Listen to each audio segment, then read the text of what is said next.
Hubo una época, y no hace tanto, en la que si mirabas al cielo no veías aviones, sino gigantes. Unos gigantes silenciosos y colosales que prometían un futuro de viajes de lujo, pura elegancia. Bueno, pues esta es la historia del Zeppelin, una historia de una ambición increíble y también de un final de película que lo cambió todo. Para que nos hagamos una idea de lo que estamos hablando, vamos a ponerlo en perspectiva. Pensemos en un Boeing 747, el famoso Jumbo. Mide unos 76 metros. Impresiona, ¿verdad? Pues bien, el Hindenburg medía 245 metros. 245, o sea, más de 3 veces más largo. Eran literalmente catedrales flotantes. Una auténtica barbaridad. Eran la cumbre de la tecnología, un símbolo de lujo, y de repente, ¡puf!, desaparecieron del mapa. La pregunta es obvia, ¿no? ¿Qué pasó con ellos? ¿A dónde se fueron todos? Pues para entender por qué cayeron, primero tenemos que ver cómo nacieron. Y es que todo esto empieza con una sola persona, con la visión de un hombre, un aristócrata y militar alemán que tenía un sueño que para muchos en su época era una auténtica locura: crear trenes en el aire. Este hombre era el conde Ferdinand von Zeppelin. Y fijaos de dónde le vino la inspiración. A miles de kilómetros de casa, viendo globos de observación en la Guerra de Secesión de Estados Unidos. Él vio el potencial, claro, pero también les vio el gran fallo. Iban a merced del viento, no tenían control. Y él lo que quería era eso: control, poder dirigirlos.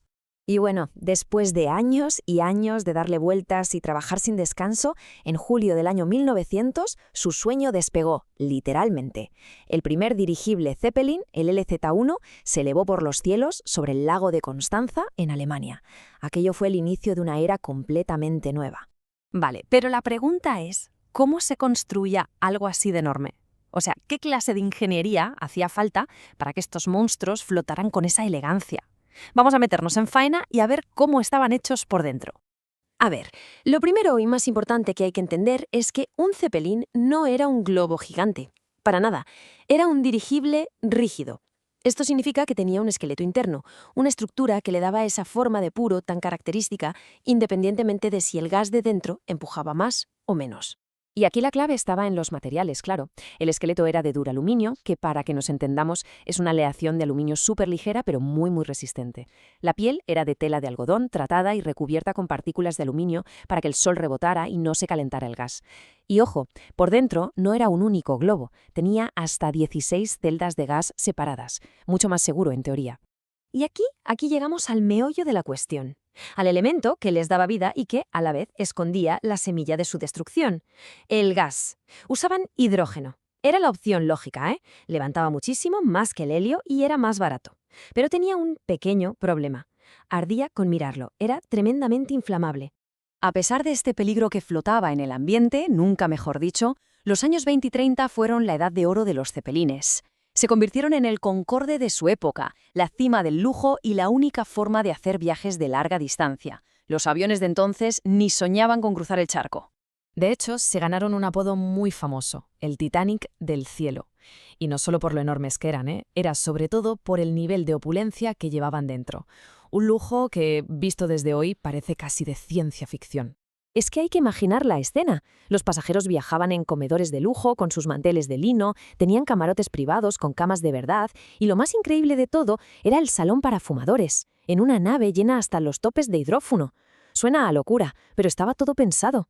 Iba presurizado, aislado, para que no saltara ni una chispa. Hasta tenían un piano de cola hecho de aluminio, para que pesara menos. Un auténtico hotel de 5 estrellas flotante. Pero ojo, que no eran solo para fardar de tecnología. Esto era un sistema de transporte en toda regla.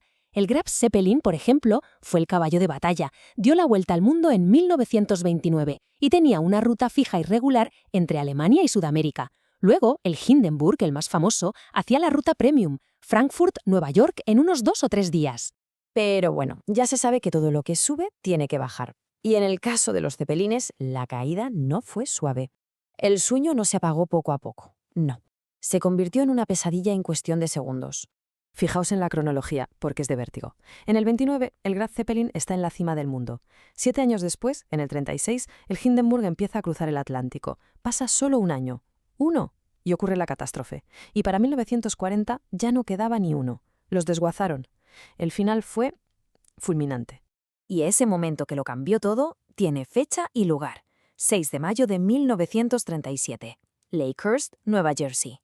El Hindenburg llega para aterrizar después de otro viaje con éxito. Abajo hay gente esperando, periodistas, cámaras de cine, era todo un evento, como siempre. Y lo que pasó justo después fue algo que nunca se había visto. Fue básicamente el primer gran desastre tecnológico que se grabó y se retransmitió en directo para todo el mundo. Por eso nos marcó tanto. No fue solo el accidente, fue verlo, fue oír la voz rota de aquel locutor, Herbert Morrison, narrando el horror en tiempo real. 34 segundos. Eso es lo que tardó el dirigible más grande del mundo en convertirse en una bola de fuego y desplomarse. En poco más de medio minuto, toda una era de optimismo, de elegancia y de sueños de altos vuelos se convirtió literalmente en cenizas. A ver, el Hindenburg fue el detonante, la imagen que todos recuerdan, pero la verdad es que fue la tormenta perfecta. Se juntaron tres cosas. Primero, el miedo, lógico. La confianza de la gente se fue a pique. Segundo, la guerra. La Segunda Guerra Mundial estaba a la vuelta de la esquina y el aluminio de sus esqueletos era oro puro para fabricar aviones de combate. Y tercero, y quizá lo más importante, la evolución. Los aviones mejoraban a una velocidad increíble, eran más rápidos, más seguros y al final simplemente dejaron a los cepelines obsoletos. Al final, la historia del Zeppelin nos deja una lección y una pregunta que da un poco de vértigo. Nos enseña que nada es para siempre, que hasta la tecnología más puntera y espectacular puede desaparecer casi de un día para otro. Y eso, claro, nos hace pensar, de todas estas maravillas modernas que nos rodean, ¿cuál será la próxima en convertirse en una pieza de museo?